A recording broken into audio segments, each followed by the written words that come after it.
What does the darkness contain? Why does it exist? Is it harmful? Is it beneficial? Is it to be feared? Listen. This is WKBW at 1520 on your Buffalo dial. Now radio comes alive. You're listening to KB. This is Dan Everett speaking. In a moment, WKBW Radio will present H.G. Wells' War of the Worlds. Forewarned. And finally, this story from the Mount Palomar Observatory in California. For the past 2 nights, astronomers have been closely watching a series of huge explosions that have been taking place on the surface of the planet Mars.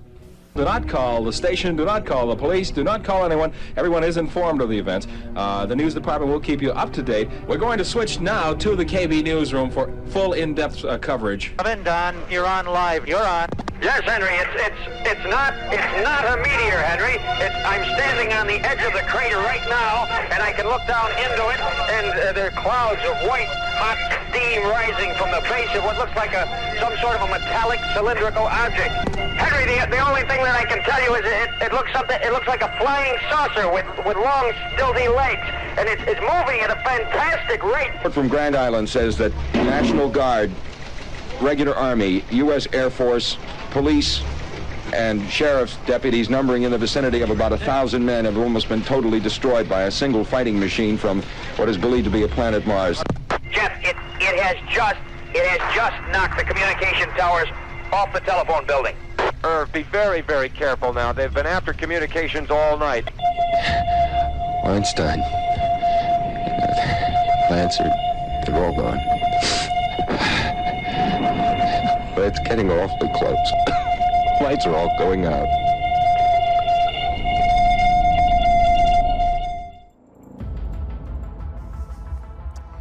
That was Halloween night, 1968. WKBW Radio's original production of H.G. Wells' War of the Worlds. It was program director Jefferson Kay's tribute to Orson Welles' famous radio broadcast of a Martian invasion on October 30th, 1938. It was meant to be the finale of another great night of Halloween-themed programming on KB Radio. It was what that station did on the night of All Hallows under Jeff Kay's direction. But War of the Worlds turned out to be much more than anything done prior or since. Hi, I'm Bob Koshinski. Tonight we're going to take a look at how that production came to be and how that legacy has grown over so many decades. Buffalo, New York.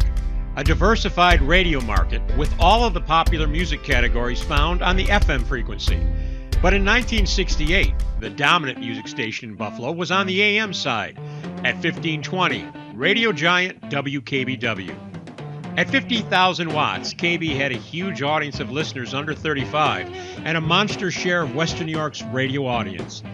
10 years earlier, KB had changed from an adult contemporary station to a personality-driven top 40 format. Ironically, it was after the departure of legendary Buffalo radio icon George the Hound Lorenz. Some of the well-known jocks who thrived at WKBW before '68 included Dick Biondi, Rod Roddy, Bud Ballou, Joey Reynolds, Fred Clustine, and Tommy Shannon.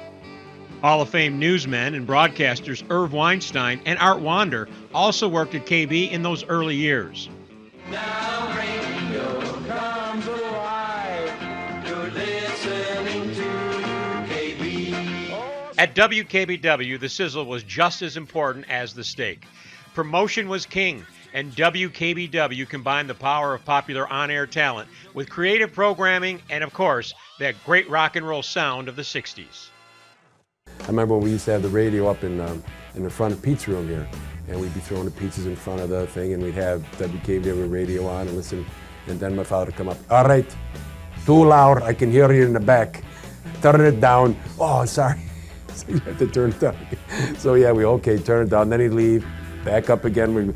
Don't let me come back here, I'll take the radio. Okay, all right, Dad. It was funny, but yeah, I mean, it was, such a way of life. When we were growing up in the 60s and 70s, radio was music.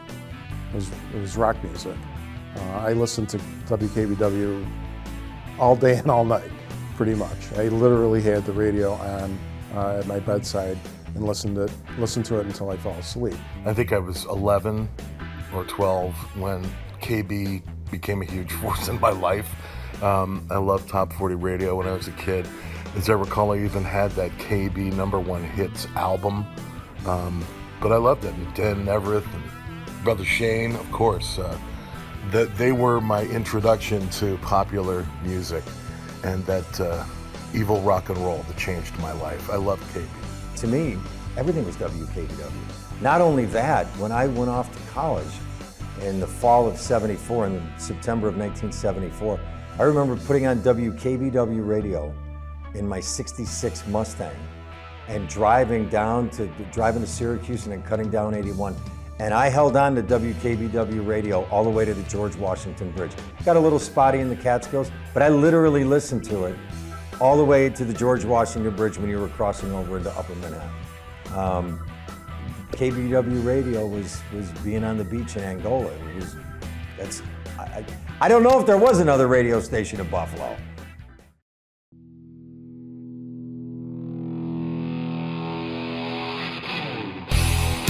And versatility is my middle name. Hi, I'm Jefferson Kay, and for the past 5 years, I've been associated with WBZ in Boston. When Jeff Kay joined the station in 1966, it was like adding fuel injection to a hot rod. Jeff Kay was just an ordinary disc jockey. I don't think a lot of people remember him as being a disc jockey. He came from WBZ in Boston, came to Buffalo, he's on the air, and then he became the program director. But he was brilliant, absolutely brilliant, and one of the smartest people that I've ever worked with. Unbelievably talented. He could do anything. He really could. And he had a vision. The rest of us were disc jockeys and newsmen or whatever. He was truly a creator. He put things together creatively that the rest of us could only dream about. And to be under his tutelage was amazing. He didn't have time for commerce. He had time for creativity. And sometimes that gets you into trouble. But with him, I think he stood out, and that's why even now he is recognized for the talent he brought to the radio station. So when you bring a guy like that to a station like KB, that's a winning combination. By 1968, WKBW was already known for celebrating Halloween with a KB Spooktacular, which consisted of an entire night of original and commercially produced scary radio dramas under the direction of Jeff Kay. One was a story conceived by Dan Neverth and fleshed out by Kay, entitled The Bed. So I told him it would be about a haunted bed that this couple bought at an auction. Now here's how it progressed. His secretary was out to lunch. I went and sat down at her desk with a typewriter. I would type 2 or 3 sentences. I would hand it to Jeff in his office. He would take the 2 or 3 sentences and turn them into 3 or 4 pages. I would go back, and that's how it progressed. In 1 hour, we had written a half-hour show. So tonight, for the first night, they would sleep in the auction bed. The bed of ghosts. The killer bed. October 30th, 1968, represented the 30th anniversary of Orson Welles' legendary War of the Worlds radio drama, and presented Jeff Kay with his greatest challenge yet, a tribute to the most famous radio broadcast of all time. Ladies and gentlemen, I have a grave announcement to make. Incredible as it may seem, both the observations of science and the evidence of our eyes lead to the inescapable assumption that those strange beings who landed in the Jersey farmlands tonight are the vanguard of an invading army from the planet Mars. This is Orson Welles, ladies and gentlemen, out of character, to assure you that the War of the Worlds has no further significance than as the holiday offering it was intended to be. The Mercury Theater's own radio version of dressing up in a sheet and jumping out of a bush and saying boo. Interestingly enough, WKBW had already ventured into the realm of imaginary news coverage of a major event on Christmas Eve, 1966. The broadcast was entitled The Birth of Christ. The program was produced, absent WKBW's call letters asked to be used by other stations in the chain, and featured familiar voices and former actors Rick Azar and Irv Weinstein from the WKBW TV side. They played newsmen and angels. The angel. He's speaking. Fear not. Behold, I bring you tidings of great joy. You shall find the babe wrapped in swaddling clothes and lying in a manger. To celebrate the 30th anniversary of Orson Welles' War of the Worlds broadcast, Jeff Kay's initial plan was to re-air the original. But he felt the album LP version was incomplete, so he wanted to redo it with station personnel. We thought, well, let's do it ourselves, and we'll use the original script. The original script was copyrighted and therefore protected, and CBS wouldn't give us permission to use that. Initially, Kay wrote an entire script, just as Orson Welles had done in 1938 with the Mercury Theater Players. But KB's newsmen were not radio actors. That forced Jeff Kay to make a decision that was key to the reaction that the broadcast received. We decided to do something else. I changed the locality from a small town in southern New Jersey to Grand Island, New York, and to have some impact on the local area. And then we decided that I would write the script in such a way that the newsmen would be told, here is where you start, this is where you enter the scene, this is what we want to have happen during the time that you're on the air, and this is where I want you to end. That was one of the major advantages, because it was being broadcast as a news coverage of a real event, a fictional event, of course, but being broadcast as if it were real. So that using real newsmen was quite appropriate. I talked to Jim Fagan about it many times, Henry Brock, and the guys who were in it. It was an exciting time, I think for them. They got to perform a little bit instead of being like a stodgy newsman, when we always have to be so serious, back then. The production went on the air at 11 p.m. with an introduction read by Dan Neverth, who had been hosting the entire night of Halloween fun. About 50 years ago, when I was much better looking, I was Windermere the Warlock. And Windermere the Warlock had a strange kind of, he sounded like, Windermere the Warlock, I'm going to tell you some spooky stories on Halloween. Okay, and I actually did that while I was talking, right? It kind of helps the mood. But I was on the show doing various half-hour programs leading up to the big event at 11 o'clock. And I kind of hinted that something really big was going to happen at 11. And finally, this story from the Mount Palomar Observatory in California. For the past 2 nights, astronomers have been closely watching a series of huge explosions that have been taking place on the surface of the planet Mars. After the regularly scheduled live newscast, which ended with a reference to explosions on Mars, a pre-produced recording of disc jockey Sandy Beach began. My earphones just pull out my hair. That's by the Cream on KB on a Halloween night with Sandy Beach. I went trick-or-treating with some of the neighborhood kids, and we went over to Stan Roberts' house, who is not exactly known to be loose with a dollar, and he gave away records, really, for trick-or-treat records, and they said on the back, for promotional use only, not for sale. Now that's you gotta be really cheap to do something like that. So we had to record the part from me at 11 o'clock on, and he didn't instruct me to say anything. That's specific. That's why I did a joke about Stan Roberts and whatever, and got that in there to try and make it sound like I would have sounded had I been live, but that was obviously recorded. And it's true, Stan Roberts is cheap, but go ahead.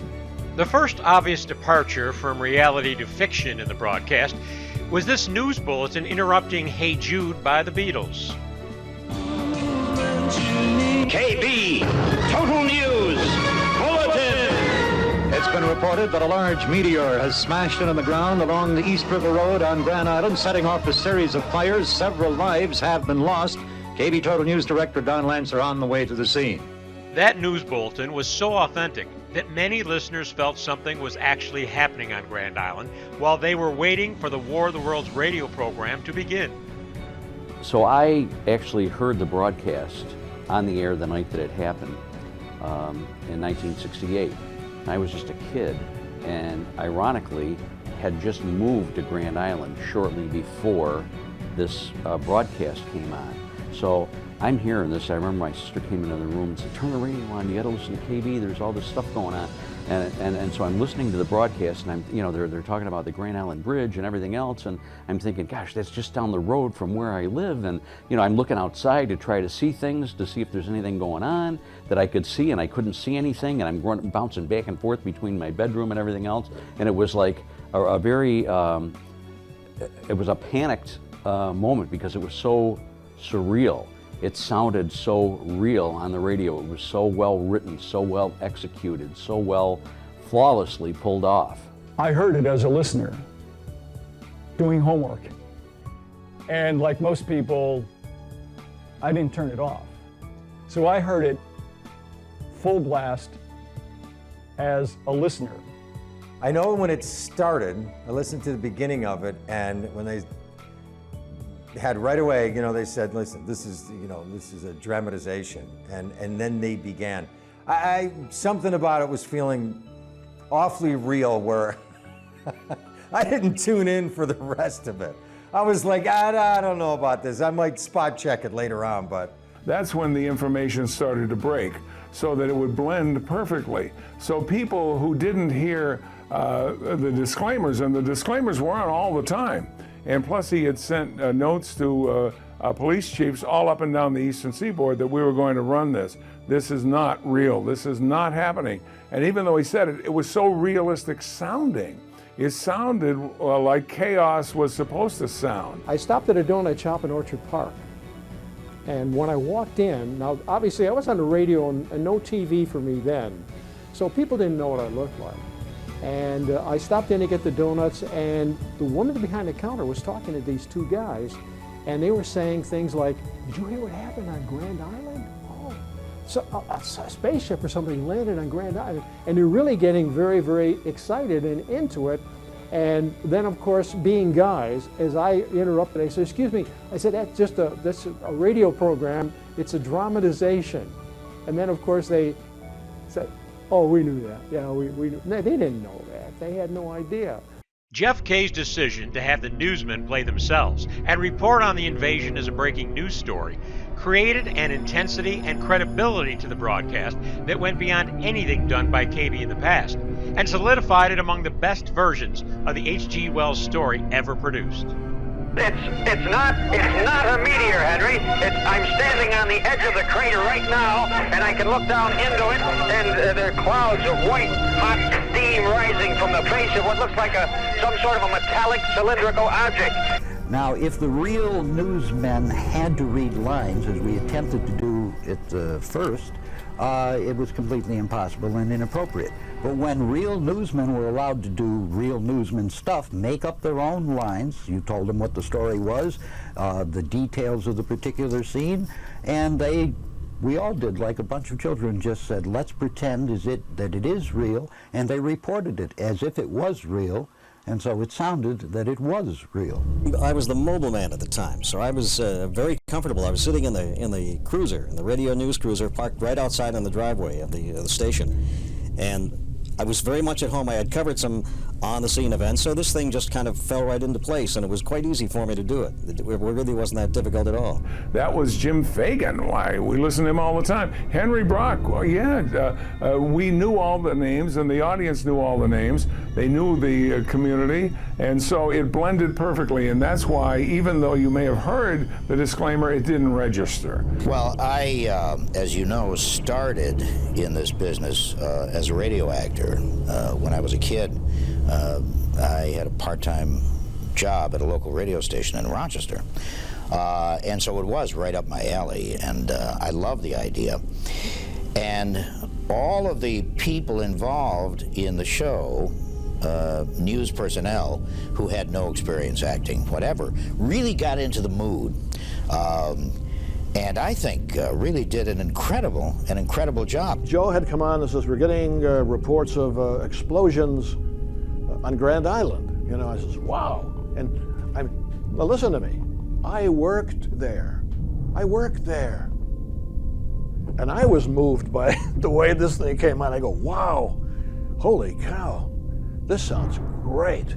The broadcast began killing off real newsmen, and Hall of Fame broadcaster Jim Fagan was the first to be zapped by the Martian death ray, which apparently was no accident. Good God almighty, they've been hit with some sort of a red beam! They burst into flames! 393 to Jim Fagan. Just what is going on out there? Jim, come in, Jim. What's going on?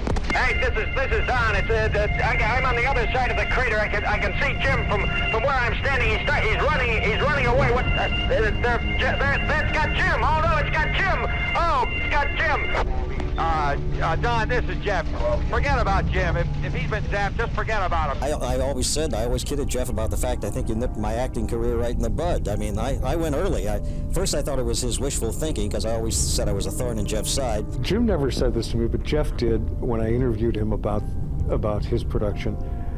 Was he said, I had to kill Jim off first. He was the union representative. I mean, union management, I guess it's still the same way today, but it certainly was then. 57 minutes into the program, the mounting concern by callers and police agencies to the station became so great that Jeff Kay felt he needed to interrupt the pre-recorded production with a live announcement to convince listeners that what they were hearing was not actually happening.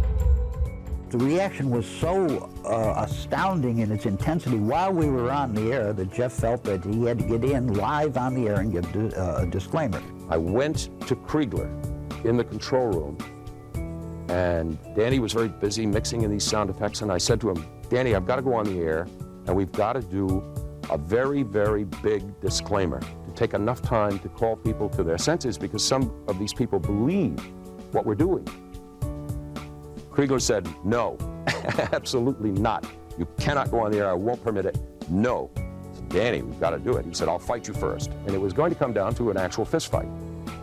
So I went to the tape rack where the big tape was on the wall and it was turning and was broadcasting out. And Kriegler was over to my other side of the room.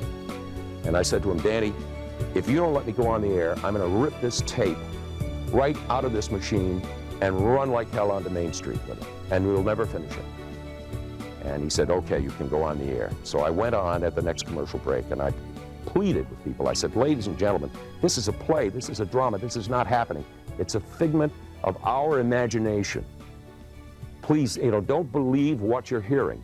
It's not happening. Everybody is safe and secure.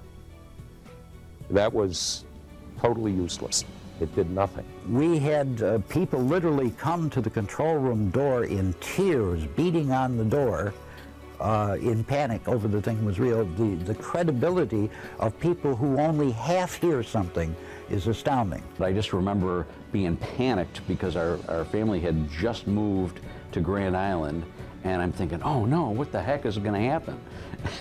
It was a very surreal feeling. I clearly heard Jeff Kay's disclaimers. This is a dramatization. I don't know how many times those disclaimers ran during the course of the show, but I picked it up early. So I thought, this is theater. This is not really happening. Martians are not landing on Grand Island, but wow, isn't this cool?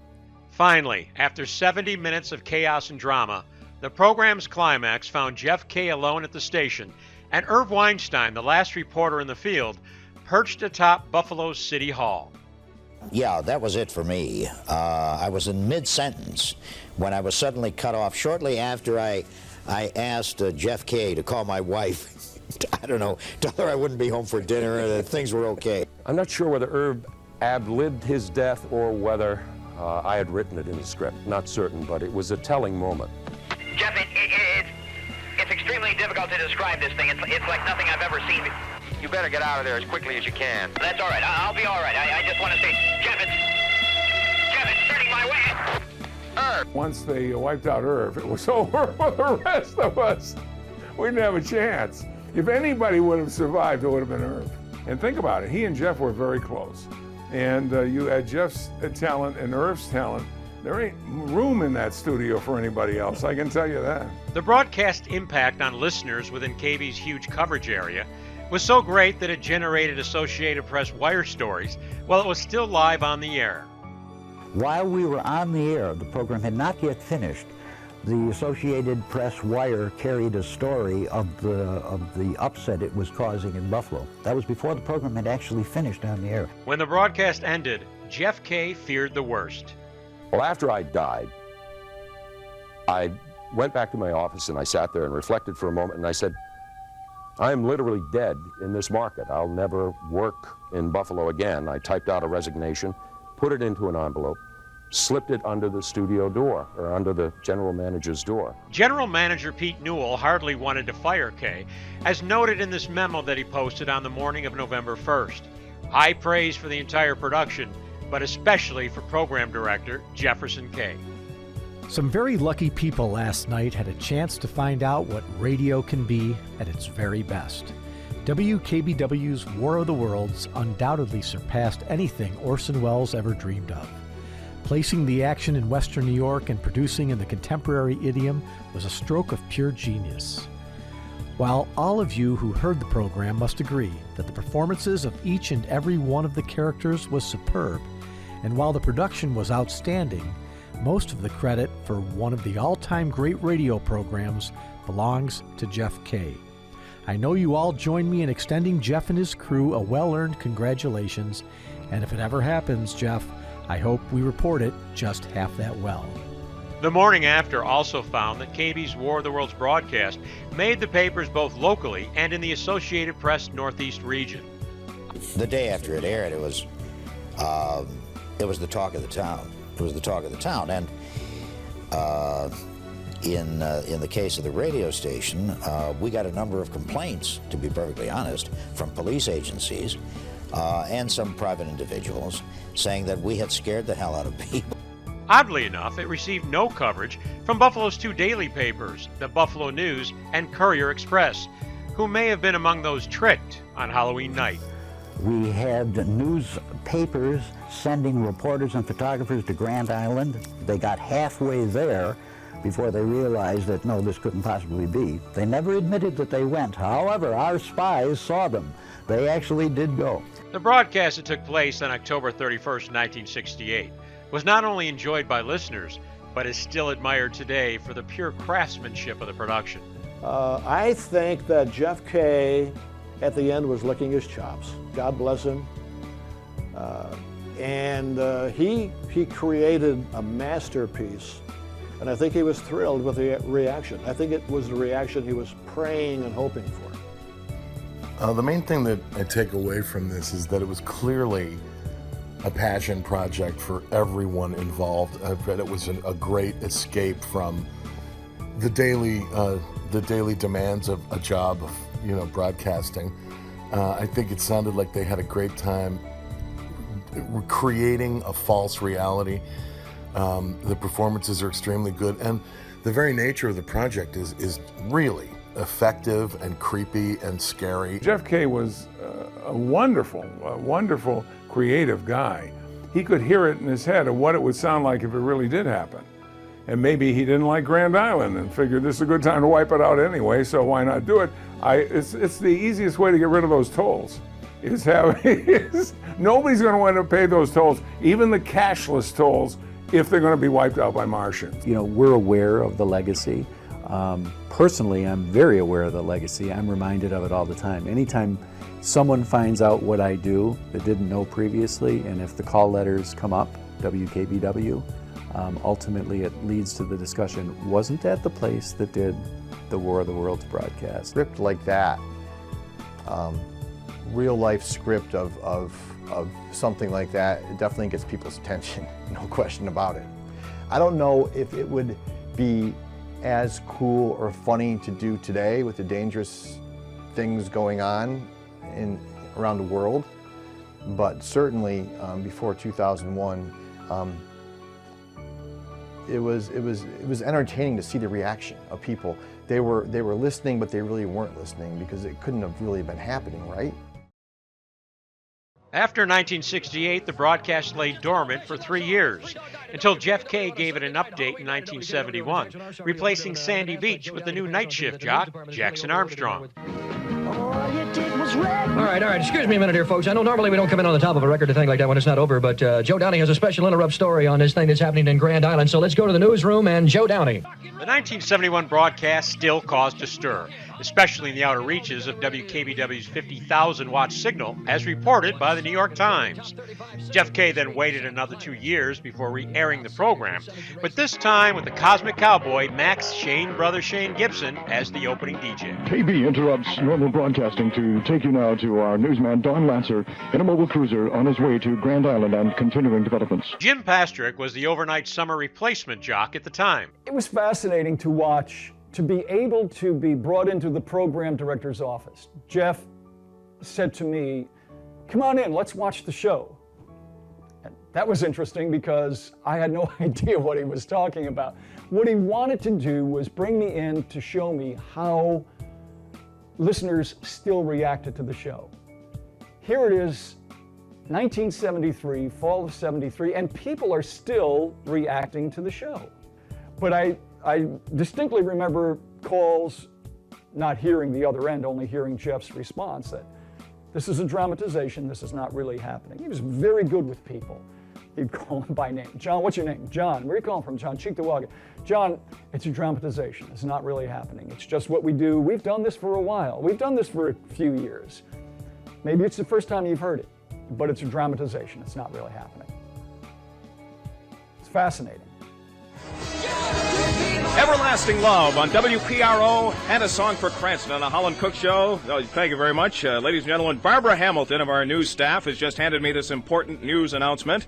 It says here that NASA officials have alerted all Spacewatch facilities, you ready for this, to expect unusual observations and communications difficulties, which is kind of funny because that sounds a lot like working at WPRO. In 1974, WPRO in Providence, Rhode Island, sister station of WKBW, used Jeff Kay's script along with their own newsmen to do their version of War of the Worlds.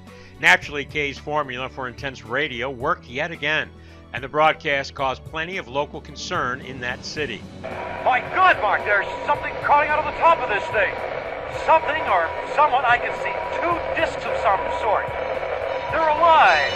They appear to be eyes. Something's wriggling out of this capsule. Wait a minute, hold it. They're tentacles. I can see them now. The police lights are on them.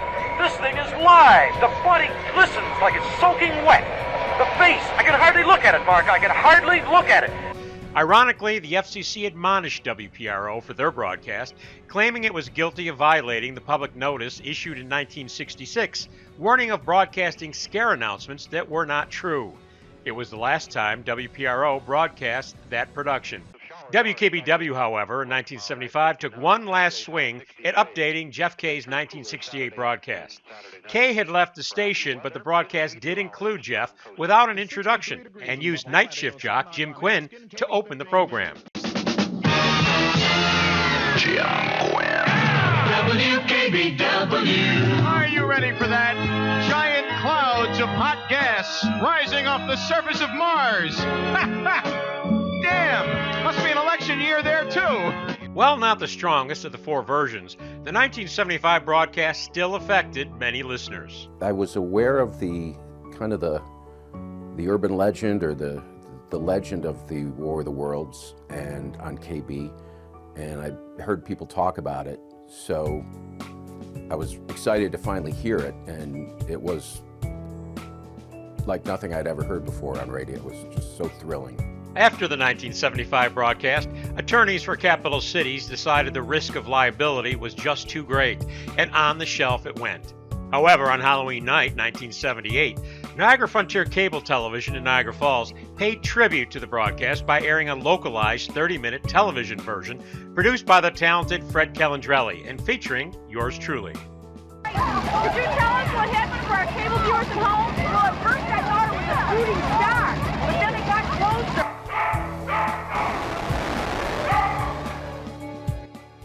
After After 1975, the only way to listen to KB's War of the Worlds was if you were lucky enough to get yourself a bootleg copy. In my case, this cassette was given to me by engineer Tom Atkins, who was at WKBW Radio in the 70s and 80s. In fact, Tom Atkins was very instrumental in keeping the legacy of KB's War of the Worlds alive. In 1986, WKBW became WWKB. That was because of an ownership change. Capital Cities Communications sold KB to Price Communications. With ownership change, there is usually remodeling going on, and this was the case at 695 Delaware Avenue. I remember clearly one morning walking into the radio station and walking up to the second floor. There were outside contractors working up there, and seeing the contractors making room. In the corner, there was an area labeled trash, and sitting in trash were two 10-inch reel-to-reel tapes. I looked at the tapes, and the labels on them were KB War of the Worlds. Well, I quickly took the reel-to-reel tapes out of the trash and locked them in my office.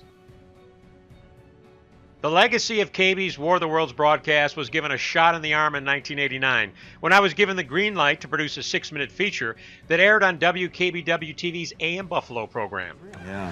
Well, it was great to get them all back together again to talk about it. It was a lot of fun to do it. It was super. Well, there we go. The story behind the story. That's wonderful. Ooh, and only on Halloween. Those interviews with Jeff Kay, Irv Weinstein, and others are part of this production, and more importantly, became the first significant oral history recorded on the KB broadcast. Then in 1996, the World Wide Web became the vehicle for spreading the legend of KB's War of the Worlds. That after Tom Atkins sent a copy of the 1971 broadcast to the Real Radio website. That opened the floodgates for audio copies to be available for download on multiple sites. It was time to pull the reel-to-reel tapes that were locked away in my office out, put them on a machine, and play them. To my dismay, when we started playing them, they were in sad shape. It took several hours just to clean up the first 15 minutes. We used the Jack Armstrong version, and what we did is we replaced all the music on the first 15 minutes that was used. We used the same songs and the same artists, but we needed to overdub the original recording.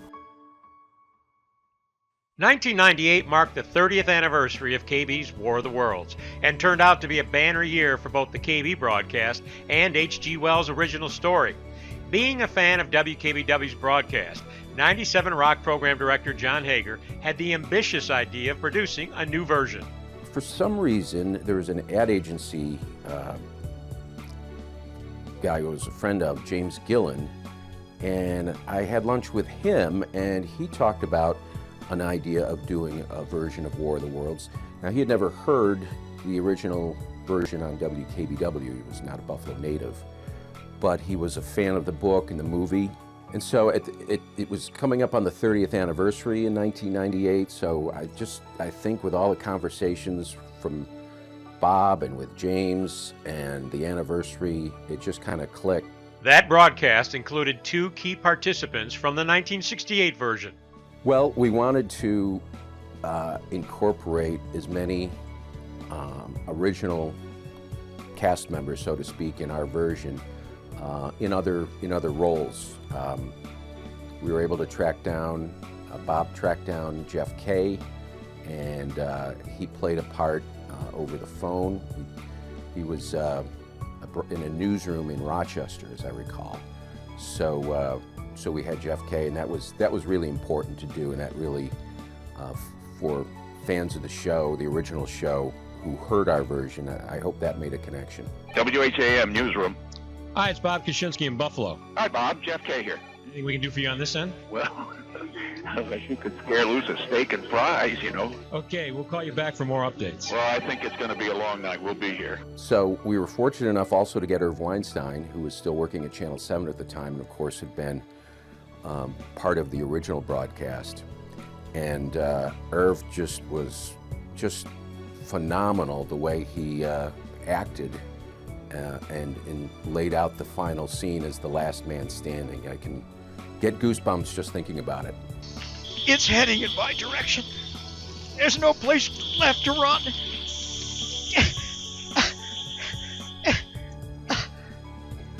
nowhere left to run. The battle ends. The battle ends here and now.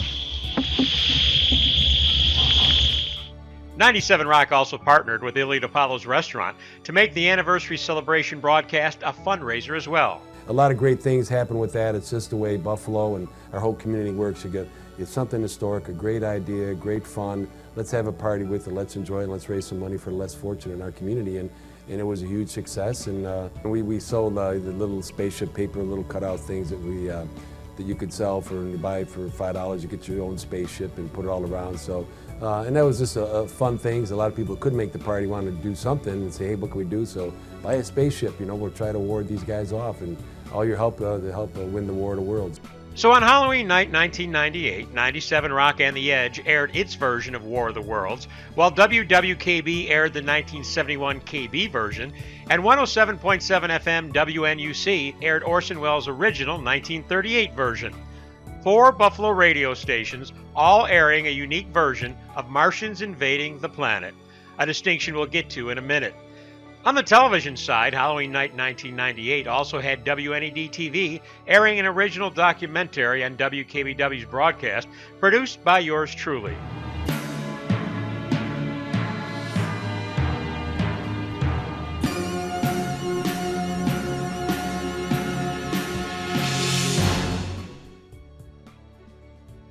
At the turn of the century, the legend of WKBW's War of the Worlds continued to grow as Brian Holmsten and Alex Lubertazzi wrote the complete War of the Worlds hardcover coffee table book. The WKBW broadcast was included in the publication as a significant telling of the Welles story, with a portion of the 1968 broadcast even included on an attached audio CD, along with the original Orson Welles broadcast. In 2003, award-winning Jerry Stearns, a veteran radio drama performer, actor, and co-creator of the Great Northern Audio Theater, published a webpage reviewing the many radio broadcasts of the War of the Worlds story, beginning with the Orson Welles production. Stearns included the Buffalo broadcast, and to this day feels the KB version, and Jeff Kay's decision to use real newsmen sets it apart from the others. As a writer and producer of audio drama, I've followed the War of the Worlds radio legacy for many years. And as a show host, I've listened to dozens of variations, versions, takeoffs, and parodies of War of the Worlds. There are 3 things that the creators of the WKBW War of the Worlds broadcast did that make it stand out. The first was to maintain the news broadcast conceit. Halfway through his 1938 tale, Orson Welles switched from the immediateness of the news reporting to the more standard radio narrative and storytelling style. This alone should have been a giveaway to the listeners that it was only a radio play. The WKBW technique was to stay with the journalistic presentation through to the end, thus maintaining the high level of suspense and realism. The second thing was the way the script was written. Rather than write out every word, they outlined each scene for the actors. And the third thing was that they got away with this approach by using real news people as the reporters.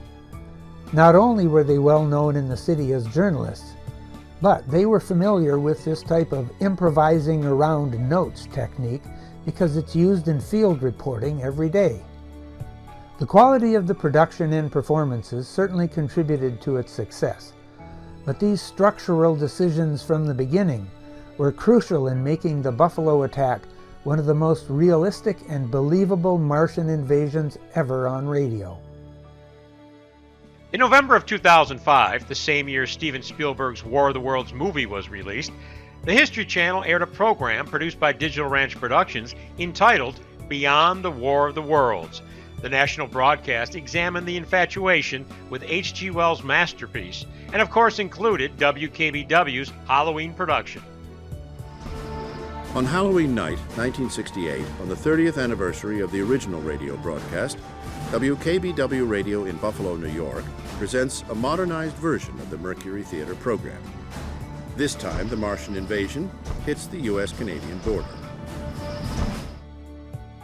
Buffalo's love affair with the WKBW Radio War of the Worlds broadcast and the multiple airings of the different versions of Wells' Martian invasion story was acknowledged by the New York State Senate in 2009. Under the direction of 58th District State Senator William Stokowski, the Senate proclaimed Buffalo, New York as the War of the Worlds radio capital of the world. The proclamation was presented to the Buffalo Broadcasters Association. Jeff Kay was inducted into the Buffalo Broadcasters Hall of Fame in 2002 and passed away 10 years later, November of 2012. But Kay's masterpiece lived on, with reminders of Buffalo's Martian invasion broadcast showing up on local television, in newspapers, and on websites since Kay's passing, with a story done by Nate Benson on WGRZ TV and articles written by Buffalo historians Steve Cichon and Marty Biniaz. Without Jeff Kay, there would not have been a WKBW Radio War of the Worlds broadcast. His legacy goes hand in hand with the production and beyond. To me, Jeff Kay was the most creative program director that I'm aware of, and the style of radio that he was able to lead and the talent that he hired back in those days, I think was pretty unprecedented in the business and certainly in Buffalo. You know, and it's funny you bring up Jeff's name, and at the beginning of that broadcast when Danny Neverett does the introduction explaining what's about to occur, and he talks about the production staff, and he certainly, references Jeff Kay in there. That's another aspect of this that would never happen again. There aren't staffs of people working on any one production anymore. If we were to do something like this today, it would likely be the work of one or two, maybe three people. And it's remarkable that there was this orchestrated effort and staff behind this production that we're talking about here today. And Jeff Kay, obviously, the most iconic name associated with it. He was brilliant. He had the voice that we all wanted. He had knowledge, skills, personality, drive, management ability that we all feared, in a sense. Brilliant man, brilliant man. Jeff Kay was Jeff Kay, and that's the story, man. He, God rest his soul, he was the best. WKBW Radio's War of the Worlds has never gone away. In fact, it's still played on significant anniversaries on Halloween night, but now on 1520 WWKB. It's a production that has withstood the test of time, and my guess is it always will. These are the icons of Buffalo. To be involved with something like this, it's amazing. And not only did they, attempt it, but what they pulled off was, pretty awesome. It has to be probably one of the most famous Buffalo radio broadcasts of all time. Without question, that probably was the biggest single broadcast event to ever happen in Buffalo. That wasn't a news story or a news event, but from strictly an entertainment production piece, that there probably has not been nothing, and there never will be anything as spectacular as that. Certainly, that production will be in the history of the Buffalo Hall of Fame experience. I don't think anything that has come out of Buffalo radio or will come out of Buffalo radio, especially now with corporate ownership, there's no time to do that kind of thing. There's no effort to do that kind of. There's no interest to do that kind of thing. But this War of the Worlds broadcast just stands on its own, and it 50 years from now, if somebody listens to the tape or watches this broadcast and they get an idea of what was happening, I think they'll realize that there's something missing now in broadcasting. We'll never see another day like that. The radio's changed too much. Those days are gone, but let's be glad we had them and they're still available to be heard. From a production standpoint, from a dramatic standpoint, respect for the story standpoint, and all the other skill levels that we talk about, it's easily tied for first. I mean, I've listened to Orson Welles, sorry. For the time, yes, but for grabbing me, it still does. KB still does. It's magnificent. Magnificent. Jeff on the street at the end. Wow. What theater of the mind. Fantastic. Can't do better. And as it turned out, I wasn't fired. But it was a remarkable night, and it certainly is a Halloween that I'll never, ever, ever forget.